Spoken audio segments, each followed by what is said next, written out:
நான் இஸ்ரவேலுக்கு பனியைப் போல் இருப்பேன்.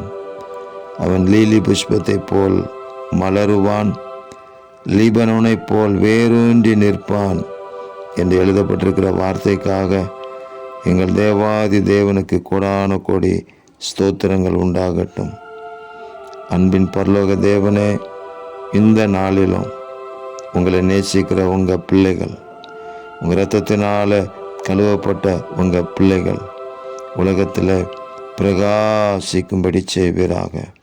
வேரூன்றி நின்று கனி கொடுத்து பிதாவாகிய தேவனுக்கு மகிமையை கொண்டு வருவதற்கு உதவி செய்யுங்க. ஆண்டவராகிய இயேசு கிறிஸ்துவின் வல்லமையுள்ள கரம் தாங்கி நடத்தட்டும். பரிசுத்த ஆவியானவருடைய நிறைவு உண்டாகட்டும். பனியை போல் இருப்பேன்னு சொன்னீங்களே, பனி போல உங்களுடைய ஆசீர்வாதம், மெல்லிய பிரசன்னம் இறங்கி உங்கள் பிள்ளைகளை அப்படியே மூடட்டும். வேரூன்றி நின்று கர்த்தருக்கென்று பிரகாசிக்க கிருபை செய்வீராக. எங்கள் தேவாதி தேவனுடைய மகத்துவத்தை வெளிப்படுத்துகிற கனத்துக்குரிய பாத்திரங்களாக ஒவ்வொருவரையும் எங்கள் தேவன் மாற்றுகிறதற்காக ஸ்தோத்திரம். இரட்சகர் இயேசு கிறிஸ்துவின் நாமத்தில் ஜெபிக்கிறோம் பிதாவே. ஆமேன், ஆமேன், ஆமேன்.